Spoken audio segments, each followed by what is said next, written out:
Well, there's possibly only one good thing about having a late spring this year, and that might be that you still have time to get started on your spring lawn care. So today I want to go over some of those tips, some of the things that you can start to think about here since it's really not spring in a lot of areas, some of the things that you'll be able to get done yet in this spring season before it turns to summer. Also wanted to quickly bring your attention to the memberships page on this channel. If you go to my homepage and click the join button, you will see the various levels for exclusive content. The Lawn Goals level and higher will give you access to ask questions on a members only chat live stream. These will be starting very soon and happening at least once a month. And for those super fans who want the behind the scenes look at everything that's going on here with me creating these videos and lawn care content, I do have the Lawn Elite level for those people as well. So I'd love to have you join the channel and get access to ask your questions on those live streams. Again, go over to my YouTube homepage and click the join button. We'd love to have you become a member. So number one, a simple assessment of the lawn is going to go a long way to figure out what's going right and some of the things that you may need to work on this season. So simply walking around the yard,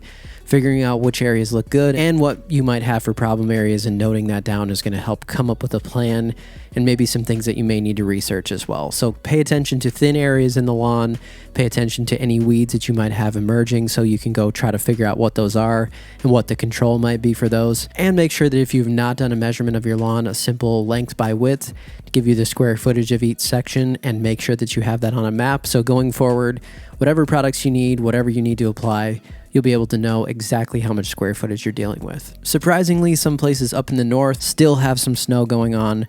So if that's you and you're just starting to see your lawn emerge, a light raking of any of those really matted down areas. If the snow has been on here now for 6 months plus, there's probably going to be some areas that need to be raked out lightly. Make sure that it's dried out. Don't do that when it's too mushy, but once things dry out, a light raking to get some airflow through there is going to help those areas. So number two would be thinking about a soil test. Right now you don't have anything applied for this season, so I recommend if you're going to do a soil test, you do it in the early springtime before you start applying any fertilizers. I've done many videos on soil testing in the past, but I just did another one this spring with a kit that you can purchase, easy to send in and get the results back. So if you want to check that out, all the details on how to do that soil test and how to take advantage of a kit like this, check out that video right here, which I will link and also put a link in the description. Number three, think about your equipment. I know a lot of this has been stored away in your garage or in a shed for the winter time, and it might be sort of an afterthought at this point just to make sure that all this stuff is still functioning correctly. But starting up your mower, if you have a gas-powered mower, making sure that it's still working, checking the underneath of the deck to make sure it's not caked up with grass and getting that all cleaned out. And then also making sure that your blades are sharp. Even if you have a battery-powered mower, making sure that the blades are sharp is going to be very important on those first couple mows just to get a clean cut on everything. If you didn't see my video this spring on sharpening your own mower blades, I did put one out a few weeks ago. So check that out. It's something you can definitely do at home by yourself. A few easy tools that you can grab to make this happen. So if you didn't see that video, check that out, or otherwise, just make sure you check your equipment in the early spring and get it ready for the season. So the next thing is deciding if you're going to do a pre-emergent. So a pre-emergent is going to help prevent some weeds in your lawn. But for those of you up in the north section that are just emerging and still have some snow on the ground or are waiting to apply some things, pre-emergent will help you to prevent crabgrass and some of those other annual weeds that may come up in your lawn. Something like clovers and dandelion, things like that, are not going to be prevented with this. There's other ways to control those. But if you had a crabgrass problem in the past, or you just know you have a lot of pressure in your neighborhood, crabgrass that's probably going to come in, then getting a pre-emergent down can really help you with your lawn long term. Thing about this to remember though is that if you did have some seeding in mind, you won't want to mix these two products. So if you put that pre-emergent down, you won't be able to put your seed down afterwards, or it will prevent that seed from growing. So make a decision. If you want to do seeding, then you will not want to apply this. But if you want to try to prevent weeds and not do the seeding, then you can do that. The other thing that you can do is, let's say you have some bare spots or some things that you just need to fix, then you can still apply that pre-emergent in most of the lawn, just avoiding those spots or avoiding the areas that you need to do some fixes on. That's definitely an option, so don't think it's just one or the other, depending on what you have. If you just have a couple of little spots you need to fix or bare spots, then you can seed those and still use pre-emergent in the rest of the lawn, but make sure you don't put that pre-emergent on those spots. Otherwise, it's going to be difficult to get that seed going. Now, with it being late spring this year as well, if you do decide to do an overseeding, I can really see this is going to probably run into heat of summer much quicker than it would in the past.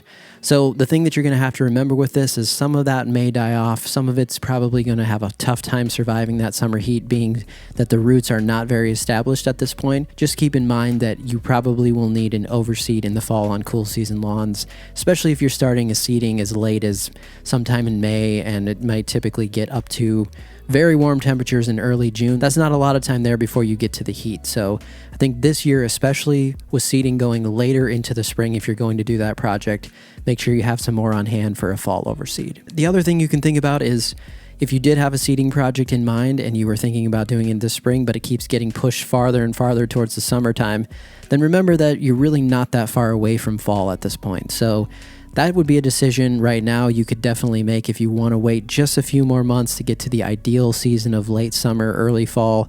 It's not really that far away at this point, and I think that time will go by quickly and maybe you'll have better results with your fall seeding. So if you're in that window right now where you were trying to make a decision, that may help you to just wait a few more months and do that fall seeding. Speaking of bare spots, this might be a time when you just have to fix a few things after winter. Maybe there's some dog damage, maybe there's some other areas of damage in the lawn that you don't want to leave until the fall time. And they're large enough that they're not going to fill in, so you might want to do something with those. I have some previous videos on this in terms of dog damage that I've fixed at my house. I do have some this season as well that I'm going to need to fix coming up in probably the next week or so. And so I will show you that process. Make sure you're subscribed if you want to see that. But if you do want to see some of the stuff I've done in the past, I'll link a video here as well in terms of fixing those bare spots. Warm season and cool season options for you to do some things to fix those areas. Just remember again, in terms of that pre-emergent, you will not want to put it on this section right here that you need to fix.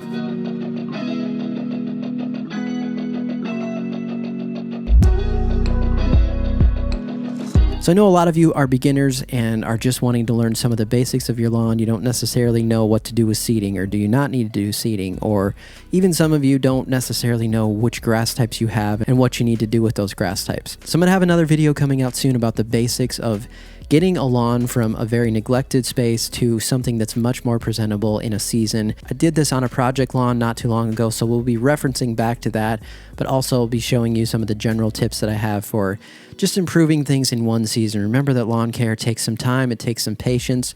There are some general tips that you can do that will make big strides, and I think you'll really see some differences very soon on just some basic things coming up. So I will have that video coming out as well. Stay tuned for that. Leave a comment down below if you have some questions on some other things. Thanks so much for watching, and we'll see you next time.